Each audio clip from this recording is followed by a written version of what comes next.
That's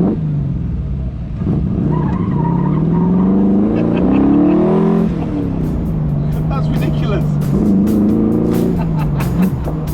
What a silly car. What an absolutely brilliant car. There are certain cars at the zenith of the classic car canon. Think of cars like the DB5, the Porsche 911, any Ferrari, that are rightly revered and much vaunted. They are the three-course gourmet dinners of our world. And then you've got cars at the other end of the spectrum. Think of the Mini, the 2CV, the Beetle, and this, the MGB, that I would call fish and chips classics. A little bit simpler, a little bit more affordable, but no less delicious. Now there's a bit of a snobbery about the MGB. People often overlook it because it's so popular and so prevalent. And I looked on Car and Classic this morning, there are no less than 413 of these beautiful little things for sale, if you want to buy one. And it made me think, what is it we love about the MGB so much? And over the next 20 minutes, I intend to find out.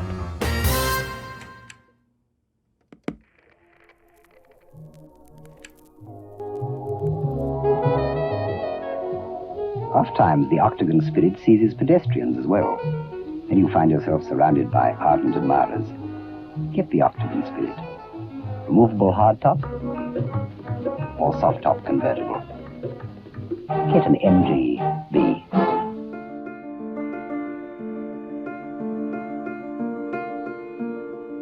So first we should talk about the history of this car really. It came about as the successor to the very popular sales success that was the MGA. Now the MGA was a whole new set of thinking for MG. Prior to that, all of their designs had been quite derived from 1930s cars, and they sort of strung that out through the war onto the MGTF. The MGA changed all of that. Still a chassis car, but much better looking, very low slung, a true sports car. And they had some success. They took the car to Le Mans, didn't win, but did a strong finish, and Stirling Moss even took one to the Bonneville Salt Flats and drove at 245 miles an hour. Now that car was very modified, but it did prove the point. MG were here to make great sports cars that people wanted to buy, and with the MGA, they managed to sell over 100,000. Now that car, as good as it was, wasn't going to cut it, and by the early 60s, you had cars like the Triumph TR4A and the Sunbeam Alpine nipping at their heels, and MG knew they had to style something better, something sleeker, something that was right for the time, and that was the birth of the MGB.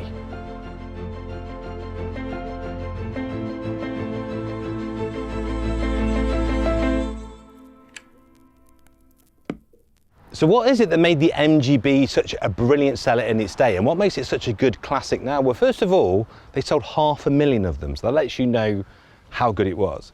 The other thing is, if you're looking at it today as a proposition, it's almost the perfect starter classic. Very nice to look at, very easy and fun to drive, very cheap to maintain, wonderful spares and specialist backup, and a fantastic owners club. So if you're coming into the hobby for the first time, it's a great place to start. Well, let's take it for a spin.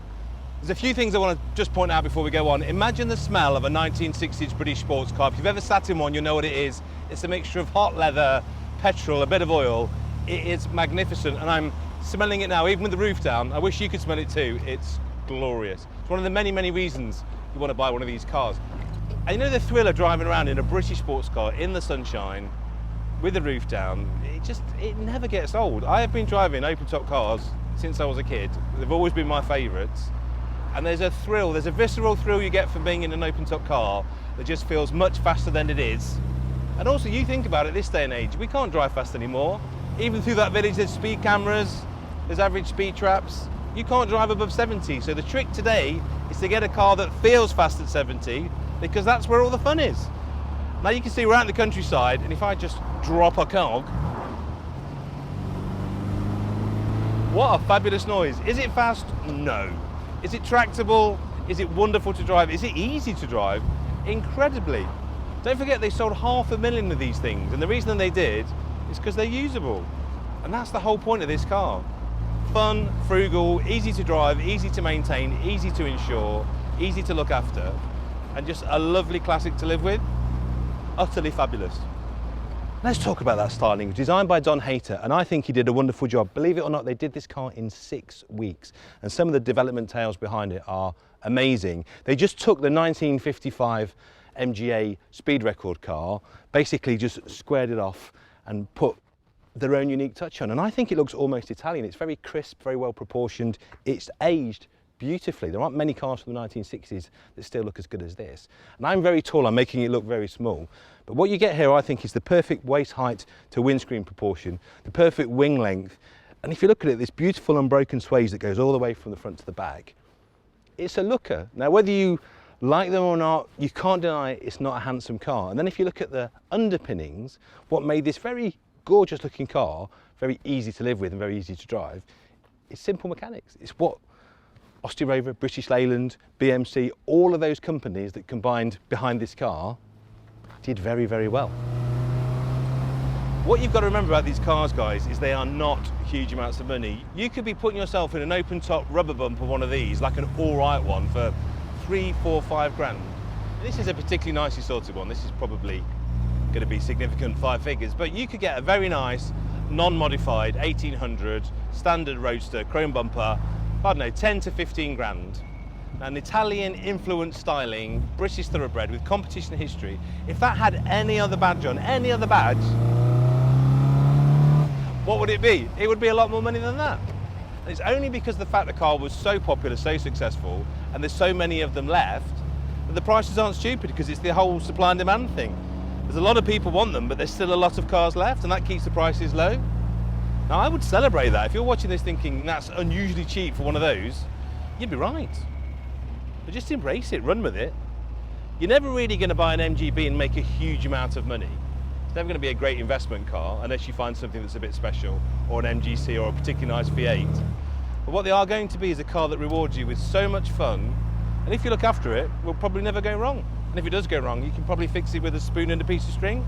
They're blissfully simple, and all the better for it.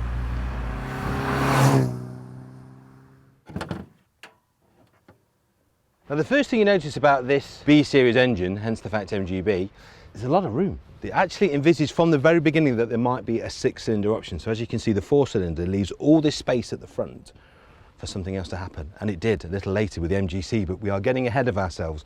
This is a 1798, and what that gave you was a bit more torque, a bit more power, not particularly fast, but fast enough for the day.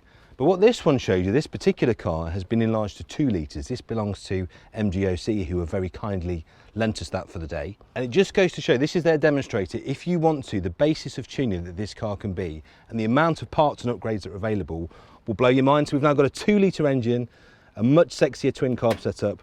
We've also got electric power steering as well. And as you can see, a very sexy radiator and fan combination, and even an uprated oil cooler. So this car has a lot more power and is a lot more tractable than the original car. But even if you're looking at standard cars, don't be put off. They really are huge amounts of fun. And as you can see, when the money and budget and time allows, you can make them much, much quicker. And the rest of the car is pretty straightforward fare, really. You've got a nice rack and pinion setup at the front, reasonably sophisticated front suspension, and of course in the middle, what was unique about the MGB compared to its predecessor, this was a monocoque. So the MGA was a traditional body and chassis, very stiff.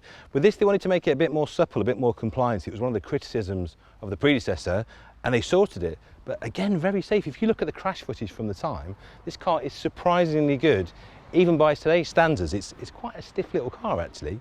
Around to the back, they tried a few suspension setups, but actually ended up with good old-fashioned cart springs and a live axle. Now, again, it's one of the reasons this car comes in for a bit of snobbery. It's not a particularly sophisticated suspension setup.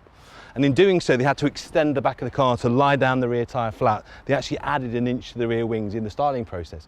But if you look at people like Dickie Meaden, fantastic driver, there's a wonderful motorsport video on YouTube of Dickie pedaling one of these at 10 tenths.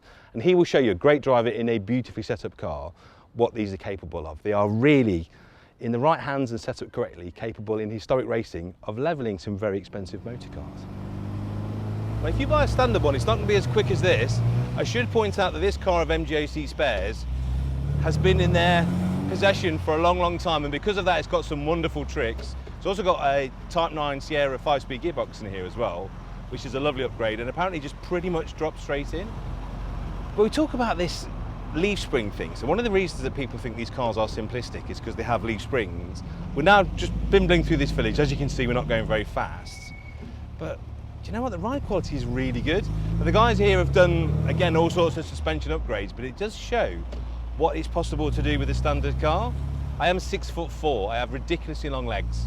I am a freakish build, and I don't really fit in any cars. From the 50s, 60s or 70s, cars were smaller then, people were smaller then, and they don't really fit in them. But for some reason, in this car that was made in 1962, and this model, which is a 64, I fit beautifully. These cars have so much legroom, it's ridiculous, so much room.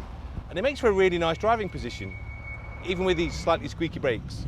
And I can't really stress that enough, guys. Whatever MG you buy, whatever state it's in, the spares back up for these, the accessories that are available, and the sheer wealth of upgrades that you can put onto them are just mind-blowing, absolutely mind-blowing. You could drive this car a lot. It's a very usable daily driver, and just hacking around the bumps and bimbles of everyday life, it's very good. It's surprisingly compliant and very, very easy to live with. But in a minute, we're going to clear through these villages and get out onto the open road. And I think that's really where this thing is going to shine.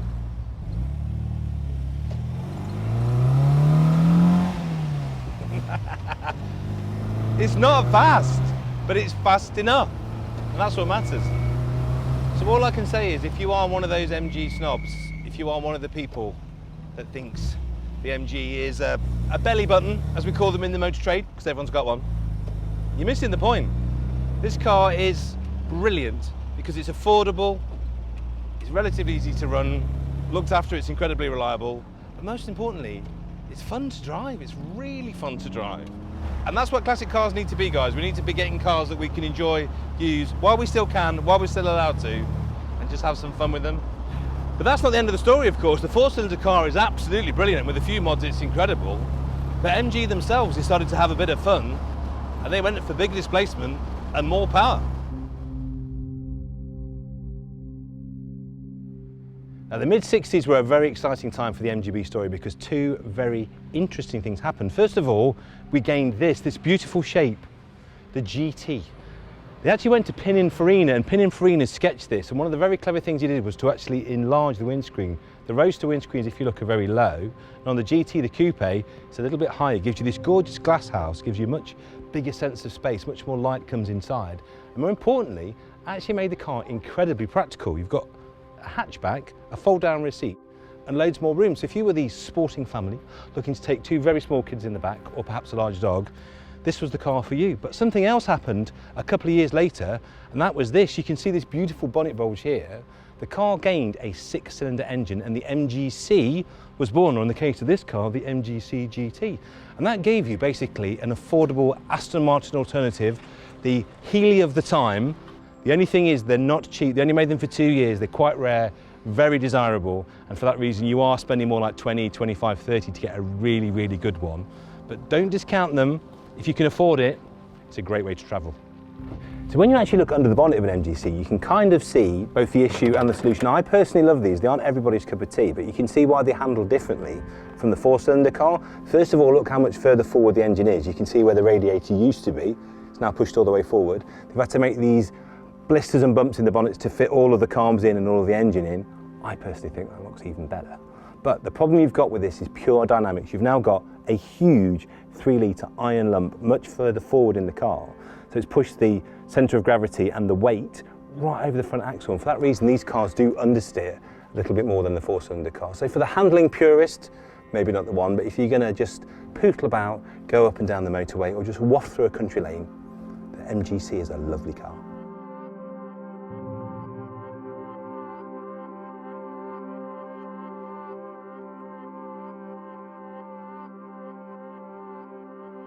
Now we need to address the elephant in the room, that is the rubber bumper cars. I quite like them. They're not to everybody's taste, but don't discount them. If you look at the 62 design, it is very elegant, very crisp, very diminutive. And you could argue that in 1974, when we went to this, it isn't quite as pure, quite as clean, but the counter argument to that is, look at the other cars of the time, look at the other cars that had to have federalised bumpers, because that's what this car was all about, making it fit for the Americas. So the car had to be a little bit higher to get the bumper at the right height. The bumper had to take a certain amount of absorption at 5 miles an hour, and this car did that very well and kept the car going right the way through to 1980, but the looks aren't to everybody's taste. I say embrace them. I think particularly with the chin spoiler, they can look very nice indeed. And you get a lot more car for your money. That's the beauty of the rubber bumper cars. It's a more developed concept. They are in some cases a little bit slower because they're a bit heavier, but don't discount them. If you're looking on Car and Classic and you find a nice one, if the condition's right, if the colour's right, just get it bought. And if you really don't like it, you can always backdate them. The guys at MGOC Spares have a kit that backdates the car to the early bumpers, and that looks mega. The MGC did a very good job of making a more sophisticated sports car out of the MGB, but in 1969, Datsun launched the 240Z onto the world and things would never be the same again. And MG realised they needed a bit more oomph, a nicer engine note, a nicer sound, and the only way to do that would be to look at what the aftermarket was doing and put a V8 inside. Now, Ken Costello was doing wonderful aftermarket conversions fitting the Rover V8, the Buick V8, into MG coupes. And the factory themselves, of course, after the merger, now had access to that same engine, thought, why don't we do it?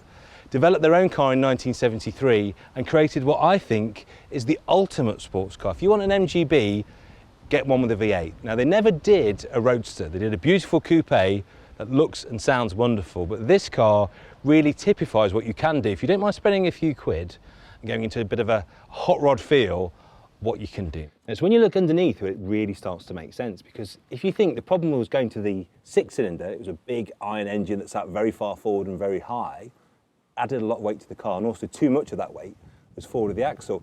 The genius thing about the Rover V8, which was the old alloy Buick engine, it was much, much lighter than even the 4-cylinder.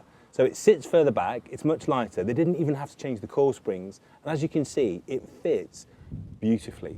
Now, the factory cars are very well packaged, but this one is very clever. This is something that MGO Spares have developed. And if you look, you've got a bit of a hybrid of later parts. These are the headers off the RV8. And to me, this is the car they should have made. So the engine that they fitted was the low compression version of the V8, and that, even by today's standard, is no slouch. So it's got 0 to 60 in 8.5 seconds and a top speed of around 125 miles an hour, which isn't the fastest thing ever made, but put it into the context of the time, the early 70s, it's a rocket ship. The problem was, by the time they finished this car, it was 1973, and as economical as this car was for its kind, it wasn't what management thought they could sell. And the project died fairly quickly, and I think it's a shame, because to me, this is a TVR beater, a Lotus beater, a Jaguar beater. It's one of the best British sports cars ever made. Now, I could wax lyrical about it, but I'm going to do all of that from the driver's seat, because the sound of this thing needs to be heard.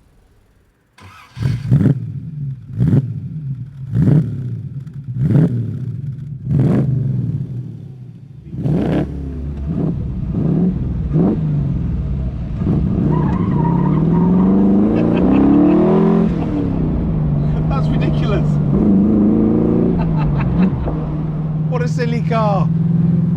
What an absolutely brilliant car. Now, as you can probably hear and tell by the smile on my face, this is something very, very different altogether. Why, oh why did MG not make this concoction? Why did they not put the V8 that they had access to into the Roadster body? And why did they not send it to America? They'd have absolutely loved it. Oh guys, this is very special. This is giving me huge, dare I say it, slightly better screwed together TVR vibes when I drive this, and I'm saying that as an owner of 2 TVRs, so don't write in. It's funny, this setup with this seat and this dashboard has slightly less legroom than the earlier car, which is interesting, because it's a thicker seat. But I like the way this handles very much. Now, they've made a lot of changes. This is a shell that MGOC Spares have especially made for them. So you've got all sorts of clever tricks. So at the front, you've got extra room for the headers to go straight down through the bulkhead, which is what happened on the later RV8. They've also got some very trick suspension setups on this as well to stop the axle twicking, because this car, apparently, they tell me, has 270 bhp. And it bowls along, it just doesn't drive. The wave of torque that I am riding now is unbelievable. The way this rides and drives, because of the balance of that engine and how much further it sits back than the 6-cylinder, this is the one to go for. If your budget stretches to a V8, even if it's cobbled in by somebody else, I'd go for it, I really would. Obviously try and get one that's got a bit of history and a bit of provenance to it, but what a thing. If you like the 4-cylinder, you will adore the 8-cylinder. And don't get me wrong, I'm not in any way decrying the 6-cylinder car. I think it's just a wonderful thing. And I'm so glad that they made it. But that's a different kind of car. That's a true GT. These, particularly in this format, are proper sports cars. This car handles these bumps, soaks them all up. Front end is so positive. And what's really nice with this, because of the torque of the V8, as you go into a corner, you actually put a bit of throttle down, it just tightens it up because it's actually rotating from the back. And it's just joyous, absolutely joyous. I want one. I want this one, actually. I might find out if it's for sale. If you think of the cars this would have sold against if they created it, so Sunbeam Tiger's the one that everybody went mad for, wasn't it? So basically you take a Sunbeam Alpine, you whack a Ford V8 into it, and you've got basically the same recipe. Beautiful, very pretty car with a big V8 in, makes a lovely noise, goes pretty quick. This is that car. I think I would rather have this than a lot of things. I think I'd even rather have this than an E-Type, and you're going to buy one for fractions of that. I've got a couple of TVRs. I think this is probably even nicer than that. And it's just that kind of classless classic, isn't it? You can take this anywhere, you can park it anywhere. It fits in every single scene. The sad thing about the MGB is what's made it so popular is the only reason that it doesn't have greater acclaim. I speak to classic car editors all the time, and they tell me so many people love them, and people know that that's just good copy. A classic car with an MGB on the cover will sell more copies. Listen to that. I'll just shut up, guys, so you can... You would never tire of that, would you? Absolutely never tire of that. See, that's what we all need to do. We all need to buy an MGB V8, treat yourself to some sustainable fuel so you can smugly drive along with about 10% of your CO2. And that's the future of classic cars. What a way to travel. This is our car. This is Great Britain's car.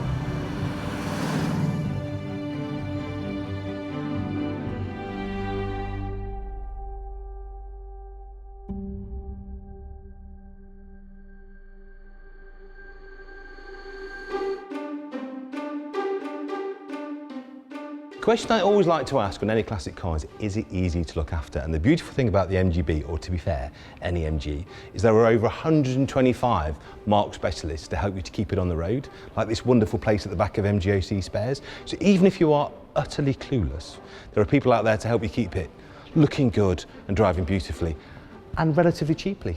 And if you can look online, there's a wealth of information to help you do it yourself.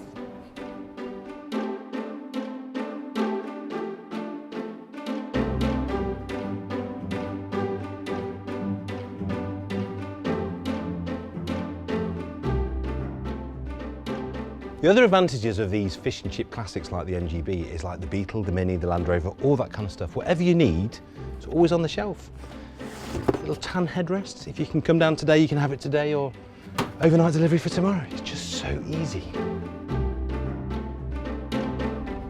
And that's the amazing thing about these cars. Not only can you buy every spare part you could ever need, every tuning upgrade, every accessory, you can even buy, if you want to, a brand new shell. Whether that's a GT shell or a Roadster, there you go, fresh metal.